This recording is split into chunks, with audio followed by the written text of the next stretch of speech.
തൃശൂർ കൊറ്റമ്പത്തൂർ ഉരുൾപൊട്ടലിൽ വീട് നഷ്ടപ്പെട്ട 17 കുടുംബങ്ങൾക്ക് വീട് നിർമ്മിച്ചു നൽകുമെന്ന വാഗ്ദാനം നിറവേറ്റി സേവാഭാരതി. പുനർജനി ഗ്രാമം നവംബർ 17-ന് സമർപ്പിക്കും. മിഥുൻ അയ്യപ്പൻ തയ്യാറാക്കിയ റിപ്പോർട്ട് കാണാം. കൊറ്റമ്പത്തൂർ മനസാക്ഷി മരവിച്ചിട്ടില്ലാത്ത മലയാളികൾ മറക്കാനിടയില്ലാത്ത സ്ഥലനാമമാണ് കൊറ്റമ്പത്തൂർ.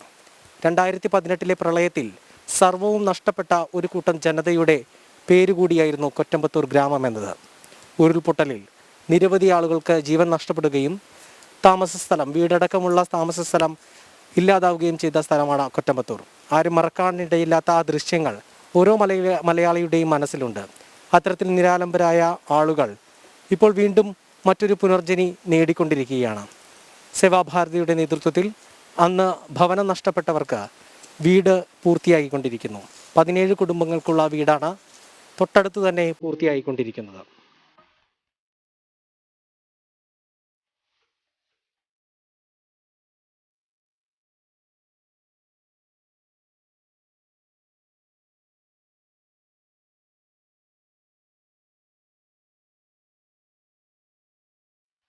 ദുരന്തം നടന്ന തൊട്ടടുത്ത നിമിഷം മുതൽ സേവാപ്രവർത്തനങ്ങളിൽ വ്യാപൃതമായിരുന്നു സേവാഭാരതി. അവിടെ കൊണ്ട് അവസാനിച്ചില്ല പ്രവർത്തനങ്ങൾ. അവർക്ക് സുസ്ഥിരമായിട്ടുള്ള ഒരു ഭവനം നിർമ്മിക്കുക എന്നുള്ളത് ഏറ്റവും വലിയ കടമ്പയായിരുന്നു. ആ കടമ്പ ഇന്ന് സേവാഭാരതി പൂർത്തിയായിരിക്കുകയാണ്. രാഷ്ട്രീയ സ്വയംസേവക സംഘത്തിന്റെ പ്രാന്തീയ സഹസേവാ പ്രമുഖ് UN ഹരിദാസ് നമ്മോടൊപ്പം ചേരുകയാണ്. ഇന്ന് വലിയൊരു സ്വപ്നത്തിന് അരിയിലാണ് 17 കുടുംബങ്ങൾ. ആ സ്വപ്നത്തിലേക്ക് അവരെ നയിച്ചതാകട്ടെ സേവാഭാരതിയുടെ കൃത്യമായിട്ടുള്ള പ്രവർത്തനങ്ങളാണ്. ഇന്ന് ഈ കാണുന്ന വീടുകൾ അവർക്ക് സമർപ്പണത്തിൻ്റെതായിട്ടുള്ള അവസാന ഘട്ട പണികളിലേക്ക് എത്തിയിരിക്കുന്നു. എങ്ങനെയാണ് ഈ പദ്ധതിയിലേക്ക് എത്തിയത് എന്നൊന്ന് പറയാമോ? 2018 ഓഗസ്റ്റ് 16-ാം തീയതിയാണ് കൊറ്റമ്പത്തൂർ മലയടിവാരത്ത് താമസിച്ചിരുന്ന 33 കുടുംബങ്ങൾ 2 പ്രാവശ്യമായിട്ടുണ്ടായ ഉരുൾപൊട്ടലിൽ നിരാശ്രയരും നിരാലംബരുമായത്. ഈ ഒരു ഉരുൾപൊട്ടലിൽ വിലപ്പെട്ട 4 മനുഷ്യജീവനുകൾ നമുക്ക് നഷ്ടപ്പെട്ടു. അതിനുശേഷം 33 കുടുംബക്കാരും ദുരിതാശ്വാസ ക്യാമ്പിലായിരുന്നു കഴിഞ്ഞത്. ദുരിതാശ്വാസ ക്യാമ്പിൽ കഴിയുന്ന ഈ നിരാലംബരായ സമൂഹത്തിന് വേണ്ടി സേവാഭാരതിയാണ് അന്നവസ്ത്രാദികൾ, ഭക്ഷ്യവസ്തുക്കളും വസ്ത്രങ്ങളും ഒക്കെ എത്തിച്ചു കൊടുത്ത് സജീവമായിട്ട് പ്രവർത്തന രംഗത്തുണ്ടായിരുന്നത്. തുടർന്ന് മലയടിവാരത്തിൽ വീണ്ടും ഉരുൾപൊട്ടാനുള്ള സാധ്യത മുന്നിൽ കണ്ട് അവർക്ക് വീട് വെച്ച് താമസിക്കാനും നിലവിലുള്ള അവശേഷിച്ച വീട്ടിൽ താമസിക്കാനും ജിയോളജി ഡിപ്പാർട്ട്മെൻറ്റുകാർ അനുവാദം കൊടുത്തില്ല. അങ്ങനെ എല്ലാവരും ദുരിതാശ്വാസ ക്യാമ്പിൽ തന്നെയായി. അങ്ങനെയുള്ള സാഹചര്യത്തിലാണ് ഈ സാധുജനങ്ങൾക്ക് വേണ്ടി സേവാഭാരതിയുടെ പ്രവർത്തകർ, സേവാഭാരതിയുടെ സംസ്ഥാന നേതൃത്വം ഇതിൽ ഇടപെടുകയും നമുക്ക് സമ്മതപത്രം തന്ന് 17 വീട്ടുകാർക്ക് വേണ്ടി ഈ ഗ്രാമത്തിൽ തന്നെ സ്വന്തമായി സേവാഭാരതി സ്ഥലം വാങ്ങി 93 സെൻറ്റ് സ്ഥലം വാങ്ങി. അതിൽ 4 സെൻറ്റ് സ്ഥലം വീതം വലിയൊരു ഫംഗ്ഷനിൽ വെച്ച് ആരാധനായ TP സെൻകുമാർ സാറ് പട്ടയ വിതരണം നടത്തി.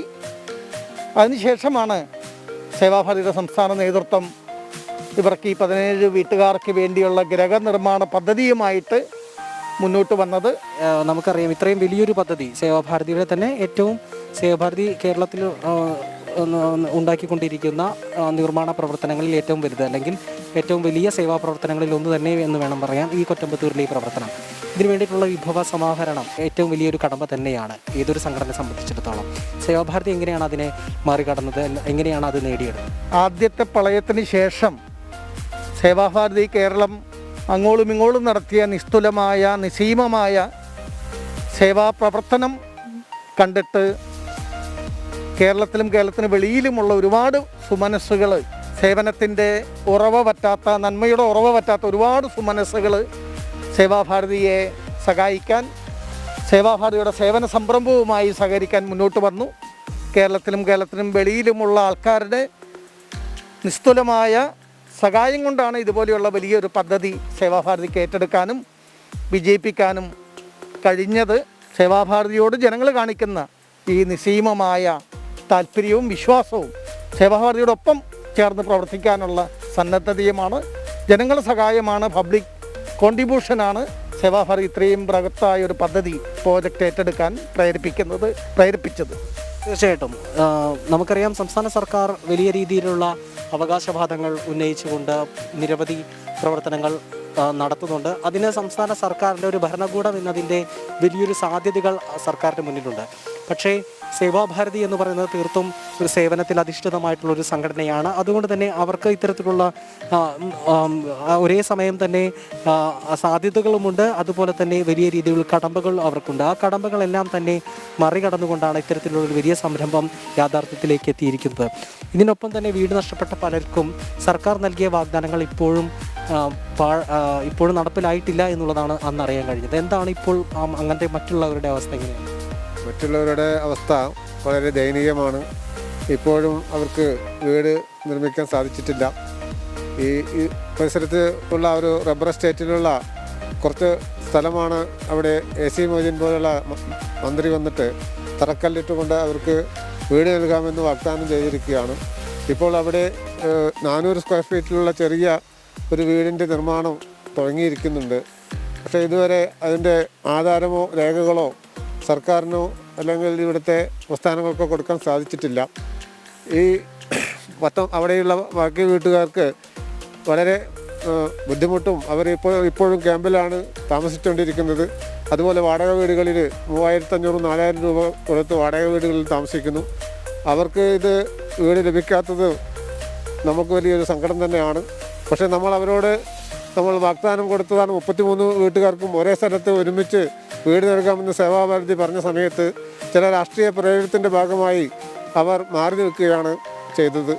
അതുകൊണ്ട് അവരുടെ ദുരിതം ഇപ്പോഴും നീണ്ടുകൊണ്ടിരിക്കുകയാണ്. ആത്മാർത്ഥമായി തന്നെ അവർക്കും കൂടി ഇത്തരത്തിലൊരു സർക്കാരിൻ്റേതാകട്ടെ അല്ലെങ്കിൽ മറ്റ് സംഘടനകളുടേതാകട്ടെ ഇതുപോലെ മാതൃകാപരമായിട്ടുള്ള പ്രവർത്തനങ്ങൾ സർക്കാരിനും കാഴ്ചവെക്കാൻ സാധിക്കട്ടെ എന്ന് തന്നെ നമുക്ക് പ്രതീക്ഷിക്കാം. നമുക്കിപ്പോൾ പൂർത്തിയായിട്ടുള്ള വീടുകളിൽ 17 വീടുകളിൽ ഒരു വീട് നമുക്കുള്ളിൽ നിന്ന് കയറി സന്ദർശിച്ച് നോക്കാം. ഏതെല്ലാം തരത്തിലുള്ള സൗകര്യങ്ങളാണ് ഒരുക്കിയിട്ടുള്ളത് എന്നതടക്കമുള്ള കാര്യങ്ങളിൽ. അതായത് ഈ വീടുകൾ നിർമ്മിക്കുമ്പോൾ നമുക്ക് എന്തൊക്കെയായിരുന്നു പരിഗണിച്ചിരുന്നത്? നമുക്കറിയാം, പല പദ്ധതികളും പേരിനൊരു വീട് നിർമ്മിച്ച് നൽകുക എന്നതിലുപരിയായിട്ട് എന്തെല്ലാമായിരുന്നു നമ്മൾ പരിഗണിച്ചിരുന്ന വസ്തുത? കാരണം വെറുമൊരു സേവന പ്രവർത്തനം എന്നതിലൊരു ഒതുങ്ങാതെ ഒരു വീട് എന്ന് പറയുന്നത് ഒരു ആയുഷ്കാലത്തിൻ്റെ തന്നെ ഒരു മുതൽക്കൂട്ടാണല്ലോ. എങ്ങനെയായിരുന്നു അതിൻ്റെ ഒരു നിർമ്മാണ പ്രവർത്തനങ്ങളും പദ്ധതികളും? ഇവിടെ ആയുഷ്കാലം മുഴുവൻ ജീവിക്കാനുള്ള നല്ല മരങ്ങളും നല്ല ബലമുള്ള ഒരു വീട്, നല്ല അത്യാവശ്യം സൗകര്യമുള്ള ഒരു 750 സ്ക്വയർ ഫീറ്റ് വലുപ്പമുള്ള നല്ല സാമാന്യം നല്ലൊരു വീട് തന്നെയാണ് നമ്മൾ നിർമ്മിക്കാൻ ഉദ്ദേശിച്ചത്. അതിൻ്റെ പണിയും വളരെ ഭംഗിയായിട്ട് നിർമ്മിച്ചിട്ടുണ്ട്. ഇതിൽ ഇവിടുത്തെ നിവാസികൾ വളരെ തൽപരരായിട്ട് നിൽക്കുന്നുണ്ട്.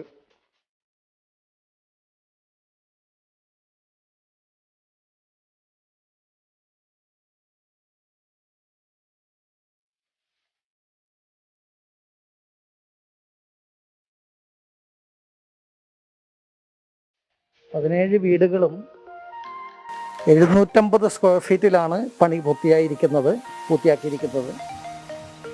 സ്ഥലമടക്കം ഒരു വീടിന് 13.5 ലക്ഷം രൂപ ഇതുവരെ ചിലവായിട്ടുണ്ട്. വീടുകളെല്ലാം തന്നെ നല്ല നിർമ്മാണ പ്രവർത്തനം നല്ല ക്വാളിറ്റിയിലാണ് ചെയ്തിരിക്കുന്നത്. ഇതൊരു മാതൃകയാണ്. ഒരുപക്ഷെ ഇതിനും വലുതും ചെറുതുമായിട്ടുള്ള നിരവധി പ്രവർത്തനങ്ങൾ കേരളമെമ്പാടും നടന്നുകൊണ്ടിരിക്കുകയാണ്. എങ്ങനെയാണ് സേവാഭാരതിന് മറ്റിടങ്ങളിലുള്ള ഇത്തരത്തിലുള്ള പ്രവർത്തനങ്ങൾ എങ്ങനെ മുന്നോട്ട് പോകുന്നുണ്ട്? ആദ്യത്തെ പ്രളയത്തിന് ശേഷം പ്രളയം പെയ്തിറങ്ങി വീടുകൾ നഷ്ടപ്പെട്ട ആൾക്കാർക്ക് വേണ്ടി എല്ലാ ജില്ലകളിലുമായി സേവാഭാരതി 670 വീടുകളുടെ നിർമ്മാണമാണ് ഏറ്റെടുത്തത്. അതിൽ ആലപ്പുഴയും പത്തനംതിട്ടയിലും കുറഞ്ഞ വീടുകൾ മാത്രമേ ഇനി താക്കോൽദാനം ബാക്കിയുള്ളൂ. ബാക്കിയെല്ലാം പൂർത്തീകരിച്ച് കൊടുക്കാൻ സാധിച്ചു. പുനർജനി കൗൺസിലിംഗ് സെൻറ്റർ എന്ന് പറഞ്ഞ് നമ്മളൊരു വലിയ പ്രോജക്റ്റ് തുടങ്ങി. കാരണം ജനങ്ങൾക്ക് കൗൺസിലിംഗ് കൊടുക്കാനുള്ള പ്രളയാനന്തര കേരളത്തിൽ ഒരുപാട് മാനസിക സംഘർഷങ്ങളും മാനസിക ബുദ്ധിമുട്ടുകളൊക്കെയുള്ള ജനങ്ങളുള്ളത് കൊണ്ടാണ് അങ്ങനെ ഒരു പ്രോജക്റ്റ് ചിന്തിച്ച് സേവാഭാരതി നടപ്പാക്കിയത്. അതോടൊപ്പം തന്നെ വിദ്യാദർശൻ എന്ന് പറഞ്ഞൊരു സേവാഭാരതിയുടെ വിദ്യാഭ്യാസ മേഖലയിൽ എഡ്യൂക്കേഷൻ മേഖലയിൽ ഒരു പ്രോജക്റ്റ് ഇപ്പം നടപ്പാക്കി വരുന്നുണ്ട്. അട്ടപ്പാടി ചോളയൂർ പഞ്ചായത്തും വയനാട്ടിലെ നൂൽപ്പുഴ പഞ്ചായത്തും സേവാഭാരതി അഡോപ്റ്റ് ചെയ്ത് അവിടുന്ന് തന്നെ വിദ്യാഭ്യാസമുള്ള 60 ടീച്ചർമാരെ നിശ്ചയിച്ച് ഓണറേറിയം കൊടുത്ത് വിദ്യാർത്ഥിനികളെ നിരന്തരമായിട്ട് പഠിപ്പിക്കുന്ന ഒരു എഡ്യൂക്കേഷൻ പ്രോജക്റ്റാണ് വിദ്യാദർശൻ. 50-ലേറെ ഗവൺമെൻറ് മെഡിക്കൽ കോളേജും ഡിസ്ട്രിക്ട് ഹോസ്പിറ്റലും താലൂക്ക് ഹോസ്പിറ്റലും അടക്കമുള്ള അന്നദാന പ്രോജക്റ്റും നിരന്തരമായിട്ട് നടന്നു വരുന്നു. കോവിഡുമായിട്ട് ബന്ധപ്പെട്ടുള്ള പ്രവർത്തനവും കേരളത്തെ ഏറ്റവും കൂടുതൽ സ്തുത്യർഹമായ തരത്തിൽ പ്രവർത്തിച്ച സേവാഭാരതിയാണ്. ഇപ്പോൾ ഈ 17 വീടുകളുടെ അവസാനഘട്ട പണികൾ, ഒരുപക്ഷെ പണികൾ എന്ന് പറയാൻ പറ്റില്ല, മിനുക്ക് പണികൾ മാത്രമാണ് ഇനി ബാക്കിയുള്ളത് എന്നുള്ളതാണ്. പൂർണ്ണമായും പൂർത്തിയായി കഴിഞ്ഞു. എങ്ങനെയാണ് ഇതിന്റെ ഉദ്ഘാടനം അല്ലെങ്കിൽ സമർപ്പണ രീതികൾ എങ്ങനെയാണ്? 17-ാം തീയതി അല്ലേ അതിന്റെ? അതൊന്ന് വിശദമായിട്ടൊന്ന് പറയാം. ഈ മാസം 17-ാം തീയതി രാവിലെ 10:30 മണിക്കാണ് ഈ ഗ്രാമത്തിൻ്റെ സമർപ്പണം നടക്കുന്നത്. പുനർജനി ഗ്രാമം എന്നാണ് നമ്മൾ ഈ സൃഷ്ടിച്ച ഗ്രാമത്തിന് പേരിട്ടിരിക്കുന്നത്. രാഷ്ട്രീയ സ്വയം സേവക സംഘത്തിൻ്റെ സഹസർക്കാർ വിഭാഗ് മുകുന്ദജിയാണ് ഈ ഗ്രാമ സമർപ്പണം എന്നുള്ള ഈ മഹത്തായ ഉദ്ഘാടന പരിപാടി നടത്തുന്നത്. ഈ ഗ്രാമം സമർപ്പിക്കുന്നത് അദ്ദേഹമാണ്. അതോടൊപ്പം പട്ടാഭി രാമൻ സാറ്, അതുപോലെ തൃശ്ശൂരെ പൗരപ്രമുഖരായ ആൾക്കാർ 17 പേരാണ് ഈ 17 വീടുകളുടെയും ആൾക്കാർക്ക് താക്കോൽദാനം നൽകുന്നത്. കോവിഡ് പ്രോട്ടോകോളൊക്കെ ഉള്ളത് കൊണ്ട് ഒരുപാട് വലിയ ഫംഗ്ഷനൊന്നുമല്ല.